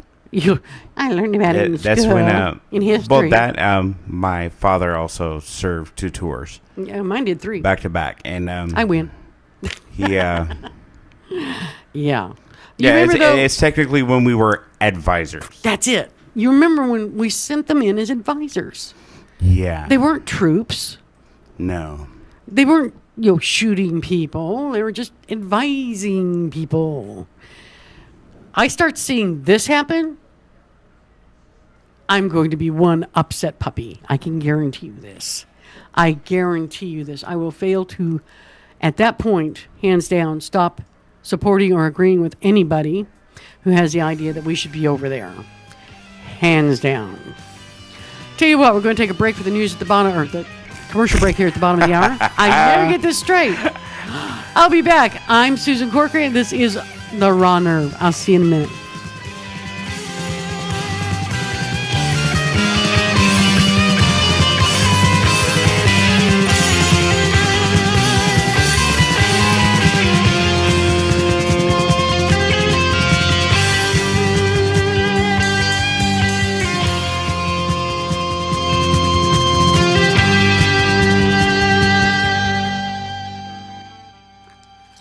Maintenance provider Team Innovative in It's a Paulsboro contest. provides commercial and residential maintenance to hundreds of millions of dollars of local real estate, with services including parking lot maintenance and street cleaning to landscape and design. Team Innovative is committed to using a green approach and following a strong environmental conscience. Team Innovative Services, 697-6858, or visit them online at getinnovative.net. Team Innovative Services, get serious, get innovative. Judy's Sewing in East Bremerton is your one-stop shop for all your sewing, alteration, and clothing repair need. At Judy's Sewing, you can also find tuxedo rentals and bridal party dresses for only $69 and bride's dresses starting at $189. Judy's Sewing at the corner of Fairgrounds Road and Central Valley in East Bremerton, near Handy Andy's, or call Judy at 360-662-1212. That's right, 360-662-1212 for Judy Sewing. Hey, St. Paul, the voice of reason here. Wanted to send a quick shout out to our friends at Pacific Northwest Artisans. They're a custom concrete and design fabrication company. They can do all of your concrete needs. They can do pathways, walkways, driveways, you name it. You need a new foundation, you're going to do an add-on, give them a call, 731-9812 or 649-0987. Again, that's 731-9812 or 649-0987. Pacific Northwest Artisans, all of your concrete needs. The Yacht Club Broiler is Silverdale's premier dining establishment and has been for over 20 years. Come experience the Yacht Club Broiler's famous happy hour with a casual and friendly atmosphere. Free Wi-Fi service is now available. The Yacht Club Broiler is open 7 days a week for lunch and dinner at 9226 Bayshore Drive in Silverdale. The Yacht Club Broiler, Silverdale's premier dining establishment. As Kitsap County's largest maintenance provider, Team Innovative in Paulsboro provides commercial and residential maintenance to hundreds of millions of dollars of local real estate, with services including parking lot maintenance and street cleaning to landscape and design. Team Innovative is committed to using a green approach and following a strong environmental conscience. Team Innovative Services, 697-6858, or visit them online at getinnovative.net. Team Innovative Services, get serious, get innovative. Make a difference in your community and volunteer at Kitsap Humane Society. We have opportunities for everyone and need help in all areas of the shelter. You can clean, feed, and help socialize animals, or answer phones, greet customers, and help run special events and fundraisers. KHS volunteers also lead programs including our foster program, canine training, and animal-assisted therapy. If you are interested in volunteering at Kitsap Humane Society, visit our website at kitsap-humane.org.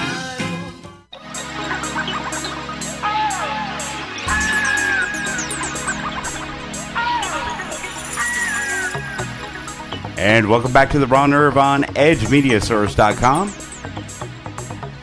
And with all the issues we're having today, we're just going to jump right to it. Let's give you back to your host. Here she is, the real deal, Susan C. Thank you, Dennis. Welcome, everybody. Welcome back on this beautiful Sunday. It's actually been gorgeous. I like this. This is September's half over, and it's still just beautiful. We're talking going to be in the 80s this next week. Yeah. In the third week of September. Go figure. I remember seeing some school days like that. I wasn't happy. I know, but they used to be few and far between. Oh, yes. But then there ain't nothing to this, that they're global warming stuff, right? Yeah. Yeah, there we go. Nothing to it. Got to blame it on something. Well, I'll tell you something. And I've had people actually ask me this. I'm not an angry person. I'm really not. I am an upbeat, optimistic, basically happy person. I really am. I like to look for the positive, and I like to look for the upbeat side of things. This program is simply, this is my opportunity to vent what I'm not so happy about. And there's so much of it. But I am basically a happy, upbeat person. So for those of you who have asked me that, there you go. Now, this is one of those things that makes me want to take somebody out back and beat the crap out of them, basically. What can I tell you? Last Thursday, among the hundreds of protesters outside the offices of a Montana judge who shortened to 30 days the sentence of a teacher convicted of raping his 14-year-old student, was a surprise guest, the judge himself, flanked by police officers, arm folded. Now, he didn't say a word, according to the protest organizer, and that's probably a good thing, because everything this man has said so far is just inflaming the public to no end. I can't believe this guy is a judge, I swear. Now that the case has drawn national attention, Bradley and the others are trying to get Judge G. Todd Bowe removed from the bench. Now, Tuesday, Bowe ordered a hearing set for Friday to rule whether or not Bowe's sentence was too lenient, according to the Wyoming Tribune. In the order, Bowe said that the minimum for the crime of raping his 14-year-old student appears to be 2 years and not 30 days, as the paper reported. Now, while he may be reconsidering his sentence, the process for removing Bowe from the bench is neither simple nor transparent. In suspending the 15-year prison sentence for the former teacher, Stacy Rambold, for raping a student who later committed suicide, Bowe said the victim was, quote, older than her chronological age, unquote, and, quote, as much in control of the situation, unquote, as her teacher. And she wore a short skirt, was asking for it, right? Yeah. You idiot. You just misogynistic idiot. Now, the judge's apparent apology actually made things worse. He said, I think that people have in mind that this is some violent, forcible, horrible rape. It was horrible enough as it is, just given her age. But it wasn't this forcible beat-up rape, he said. Todd Atkins could not have put it better. The age of consent in Montana is 16, meaning that even without any use of force or the abuse of power issues involved in a teacher-student relationship for that matter, Morales was legally unable to consent. Going by the law alone, said Bradley, he shouldn't have even gone up there, or shouldn't have even gone there. It was beyond inappropriate. Now, Justice for Charisse, a group organized by Montana's chapter of the National Organization for Women, is trying to get concerned citizens to file judicial complaints against Bowe. The complaints have to be notarized and highly specific, as laid out in this Google document, but residency in Montana is not required. We're asking people to tell us their tracking number so we can confirm that a certain number of complaints were delivered to the Montana Judicial Standards Commission, according to the now President Marion Bradley. The Montana legislature meets only every 2 years, so in lieu of a special session, flooding the board with complaints is the fastest route to removal. Separately, the country attorney said Friday that he would appeal the sentencing. The original prosecution was stymied by the victim's suicide.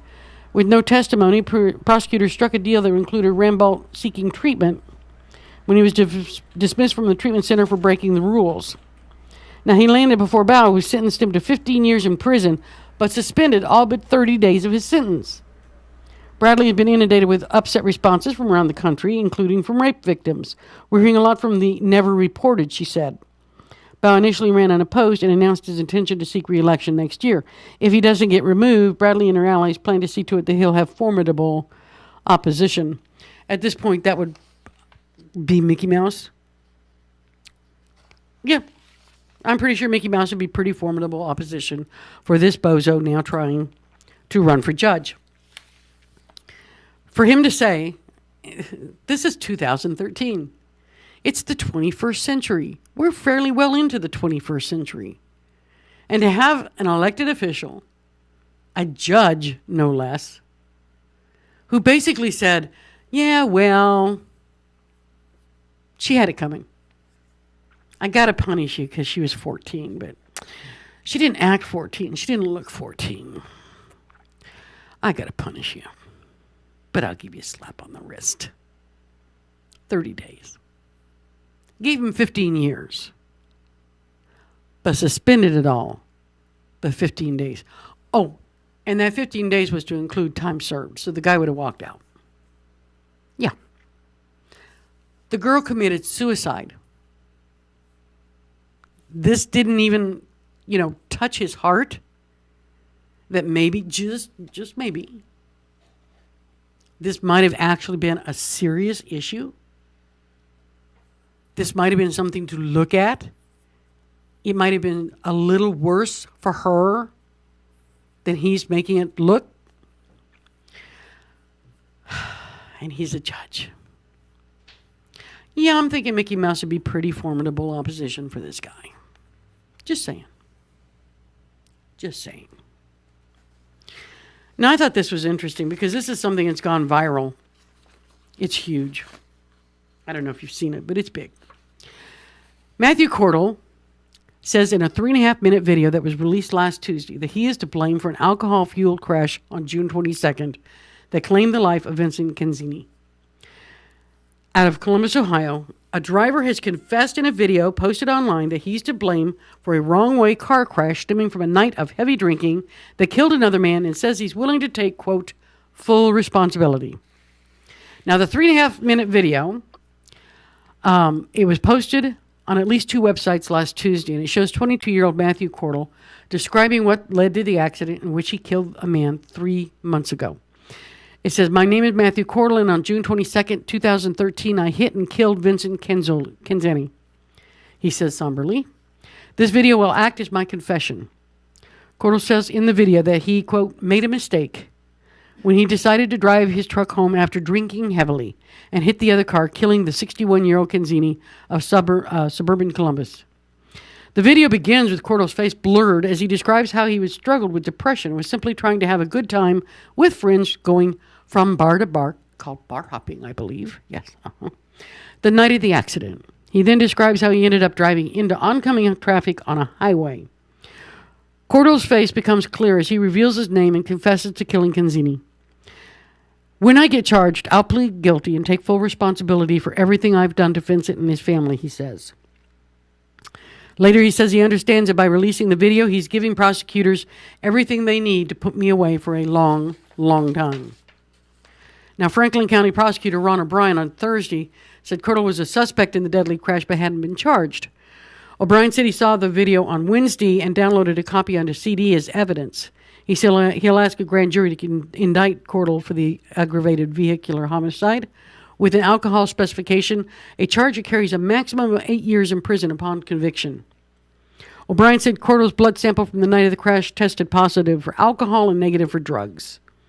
Defense attorney George Biedermeier III said the video is a strong testament to Cordell's character. Now, this is his defense attorney saying this. A strong testament to his character. He says Cordell intends to cooperate with prosecutors. Police in June said Canzini of Gahanna died at the scene after his Jeep was struck on Interstate 670.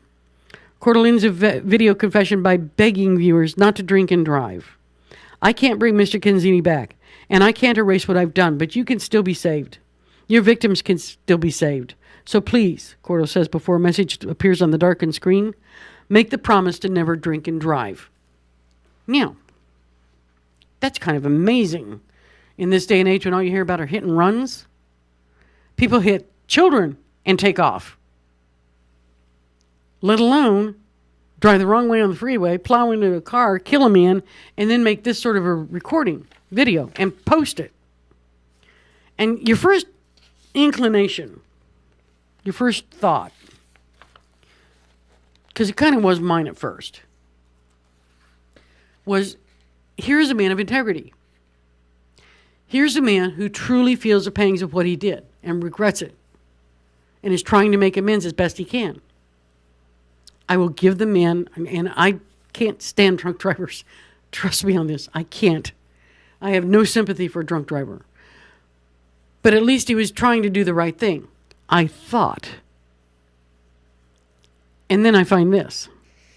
The daughter of a man allegedly killed by a drunk driver in June says a suspect filmed confession video, which went viral after it was posted online earlier this week, is an attempt to mitigate punishment and sends the wrong message to everyone. That made me sit up and pay attention. Really? Angela Canzani, the daughter of Vincent Canzani, who was killed June 22nd, allegedly when Matthew Cordell, 22, drove while intoxicated and ran his Jeep, said that there is no question of fault and that Cordell is misleading in the video.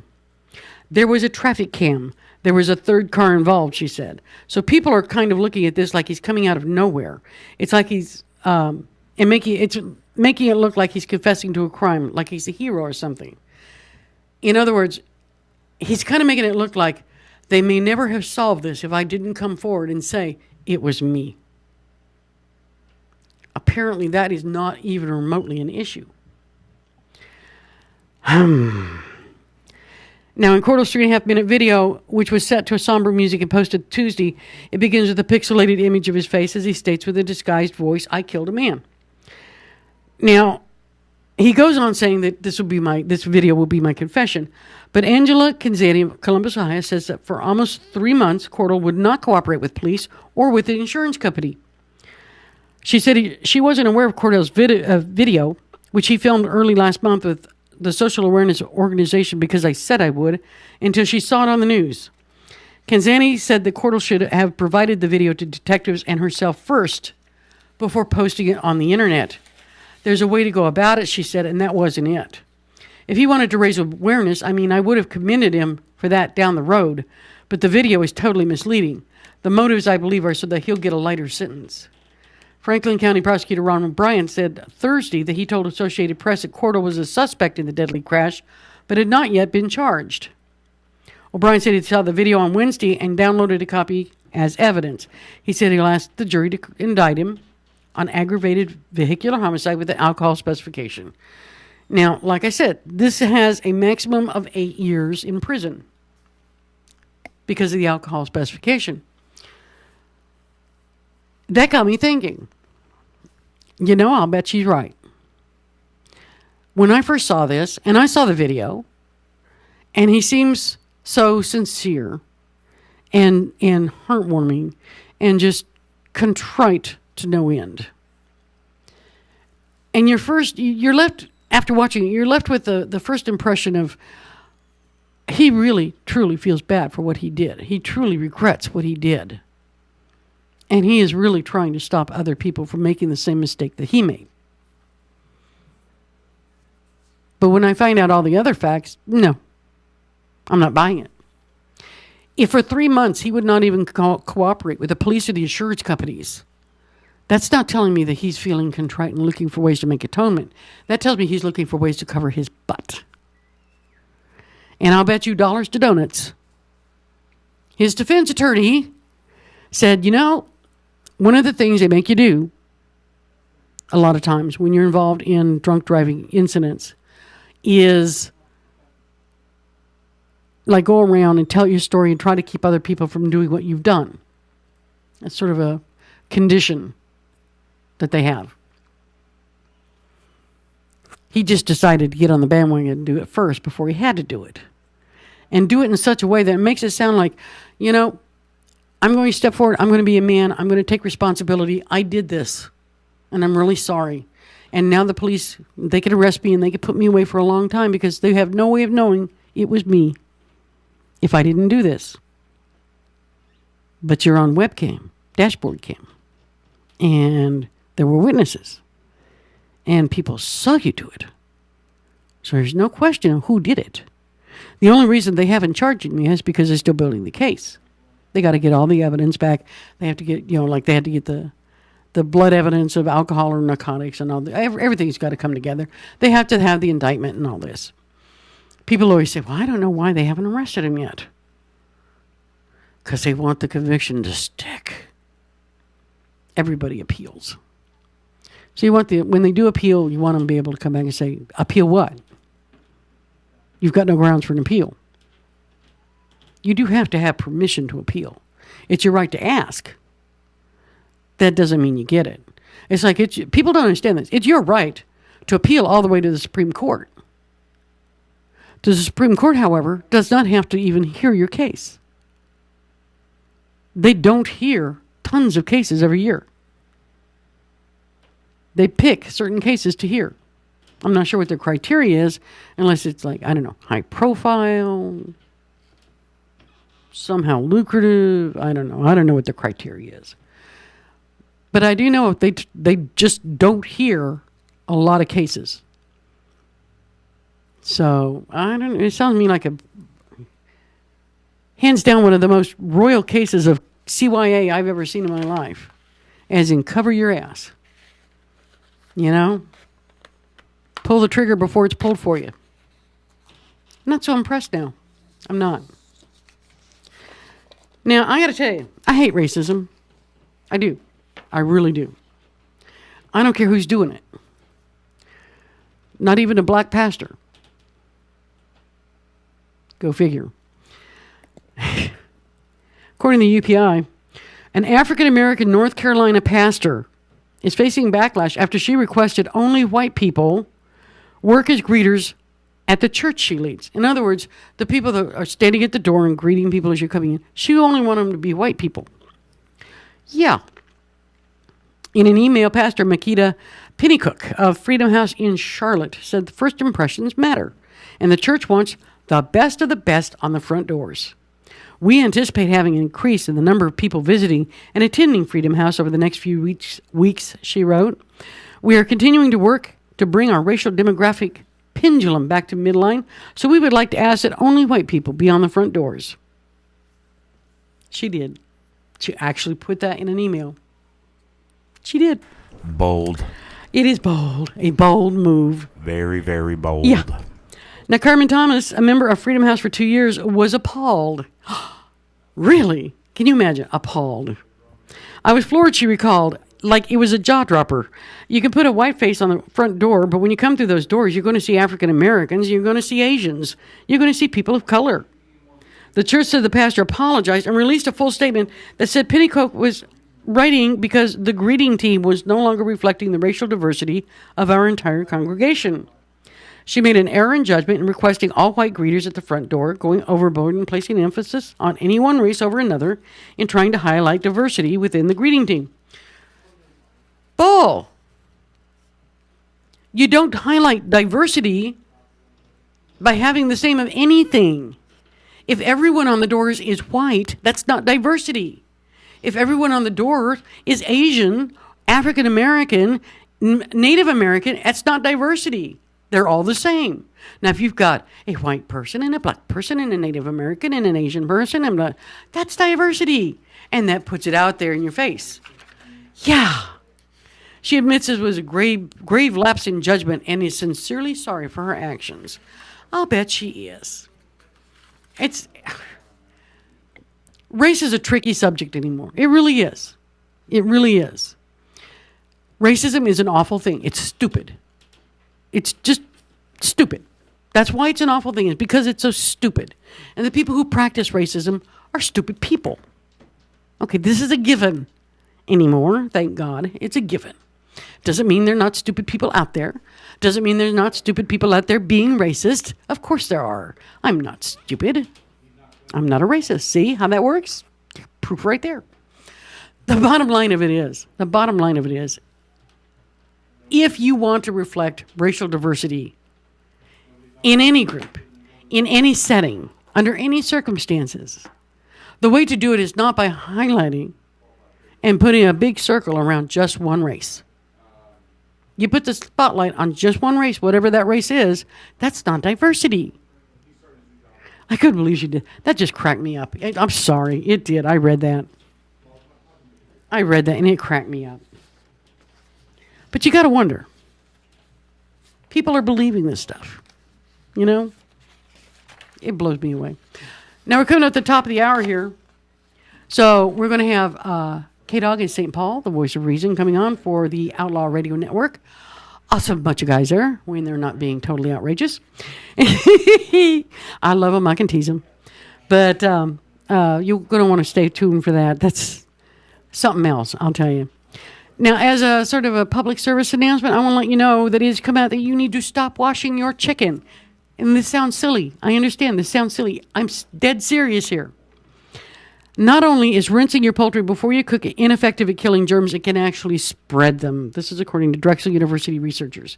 Via an animated Germ Vision YouTube clip, the researchers show how the bacteria can ride on the misting water droplets, splattering the food prep area in a 2 or 3 foot radius. Chicken is notorious for salmonella. Yeah, I don't know why, but it is. And I've always been taught, rinse your chicken.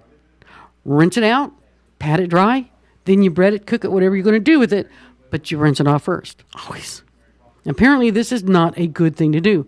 The water molecules carrying salmonella or Campylobacter bacteria, which are 2 of the leading causes of foodborne illnesses, aren't visible to the naked eye.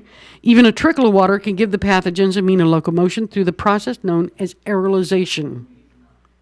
Wow. Instead, they're recommending that you just unwrap the chicken and stick it in the oven or on the grill. The only way to kill the bacteria is to cook the chicken thoroughly until it reaches an internal temperature of 165 degrees. Health officials advise that you do this rather than wash your chicken. You know, rinse it off like that. I'm sorry, that amazed me. That's something I watched my grandmother do it. My mother taught me to do it. I do it. I taught my kids to do it. It's amazing. Now they're saying, don't do that. Oops. And you know, that's something that just absolutely amazes me. We had a conversation at my house the other day. My husband was going through the refrigerator because he's the self-appointed expiration cop in the house. He goes through and this is expired. This is expired. This is getting ready to expire. Blah, blah, blah, blah, blah, blah. Stuff is flying. It's going in the garbage. And I'm like, are you nuts? I cooked for a family long before they ever came up with these expiration dates. And guess what? I managed to never kill anybody. I managed to not make anybody sick. Because there's a lot of common sense to whether or not something is still good. And we've become a nation of people that are throwing out 3/4 of the refrigerator because an arbitrary date clicked over. And that isn't even a date. That expiration date on there, it should be recalled a best if used by date. And all it's saying is that if you use it by this date, you're going to get peak flavor. That's all. That's all. And I guarantee you, if something in the refrigerator is acidic, like acidic dressing, ketchup, pickles, things like this, relish, they're almost like Twinkies. They almost have a half-life of 47 billion years because they're so acidic, bacteria can't grow in them. Do you know they found honey in Egyptian tombs that are still edible? Now, I don't know about the Egyptians. I have a jar of honey set around for a long time. It gets those funny, funky-looking crystal things in it, and I don't really much want to use it anymore, but they say that it's still edible because according to researchers, honey never goes bad. Ever. Maybe we should be researching what is it that's in bee spit that makes something last forever. Good question. I keep getting dive bombed by this thing. It's not funny. This is like the second time. Well, I tell you what, like I said, we're up against the top of the hour. We're going to be having the Outlaw Radio Network in here. They're a crazy couple of guys, I'll tell you. I don't know what they've got on tap for tonight. If somebody were available, they could tell me at least. You want to know what's on top for Outlaw tonight? Yes. Well, we're going to discuss Syria. Obviously, that's the big pressing thing that's going to be going before Congress, right. Whether or not they're going to give a resolution to Obama to actually take some type of action. So we'll discuss that. Bomb. Well, bomb. We'll also discuss. Charlie Rangel earlier this week actually went forward and suggested that it may be time for a draft to prepare for potential action in Syria. Military draft? Yeah. Now, Charlie Rangel's a bit of a whack job, but we'll discuss that as well. The other thing, and this was a story that I saw earlier this week that's been debated on the Outlaw page on Facebook. There's a bakery in Oregon that's actually closing its doors and moving back to the owner's house because they work online. Yeah, they've been impacted negatively because of the law to allow gay marriage. Because religiously, they don't want to sell cakes to gay weddings. And because of the law in Oregon, they can't decline to provide cakes to gay couples. And it's opened up a big slew of conversation about whether or not you can refuse service. And can you refuse service based on your religious grounds? And are they out of line for not wanting to sell cakes to gay couples or any of that? So we're going to discuss that as well. It's an interesting conversation. It sounds great. I'll tell you, it sounds like something I might, actually listen to. Tell you what, I'll be back next week, next Sunday from 5 to 7 right here on edgemediasource.com on The Raw Nerve. Stay tuned for the guys. See you then.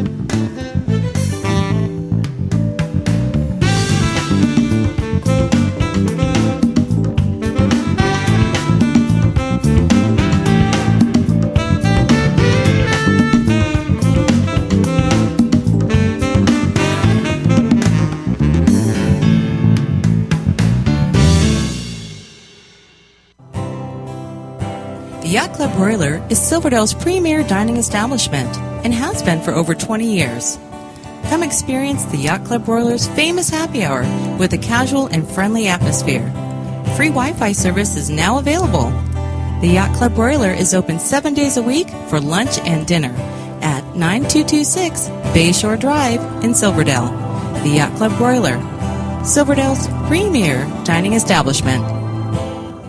Hey, St. Paul, the voice of reason here. Wanted to send a quick shout out to our friends at Pacific Northwest Artisans. They're a custom concrete and design fabrication company. They can do all of your concrete needs. They can do pathways, walkways, driveways, you name it. You need a new foundation, you're going to do an add-on, give them a call, 731-9812 or 649-0987. Again, that's 731-9812 or 649-0987. Pacific Northwest Artisans, all of your concrete needs. In Washington, I'm Windsor Johnston.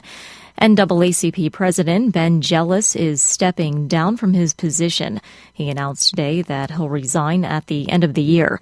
Jealous says he wants to pursue teaching, but more importantly, fulfill a promise he made to his young daughter. And she just said to me, Daddy, when are you coming back? And I explained the importance of the association, the importance of the civil rights movement, and the work I was doing, and said, baby, look, I need 5 years.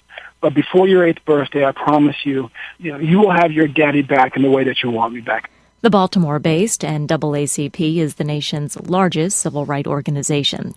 President Obama and Vice President Joe Biden are courting GOP senators at Biden's mansion tonight ahead of a pivotal vote this week on whether to launch military strikes against Syria for its alleged use of chemical weapons. Tonight's gathering comes as the White House continues to push for congressional and international backing of U.S. military action against Syria. NPR's Nathan Rott reports the administration says it has support from a number of countries, but is looking for more. As White House officials try to convince the American public and Congress at home, Secretary of State John Kerry met with Arab League leaders in Paris Sunday.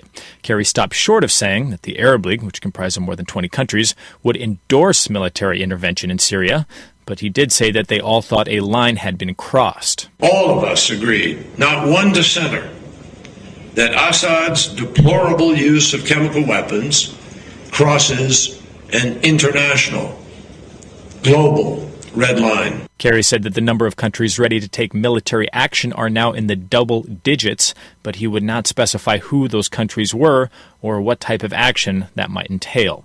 Nathan Rott, NPR News. A Sinai militant group has issued an apparent claim of responsibility for a bombing in Cairo on Thursday that left 1 dead and 21 injured. Merritt Kennedy reports the attack was an assassination attempt against the interior minister. Security officials say they are looking into the claim by the militant group known as Ansar Bayt al-Maqdis. They're calling this a race against time to arrest the perpetrators of the bombing. The claim of responsibility could not be independently verified. It says the bombing was revenge for the deaths of Islamists at demonstrations over the last 2 months. In an apparent threat, it says that all Muslims should stay away from the Ministry of Interior and Ministry of Defense for their own protection. This comes as the military is expanding its operation in the rest of Sinai Peninsula, after security forces have come under near daily attack by armed militants since Mohamed Morsi was ousted from power in July. There are fears that innocent people are also being swept up in this and other crackdowns under the guise of fighting terrorism. For NPR News, I'm Merritt Kennedy in Cairo. Serena Williams has won the U.S. Open in New York today.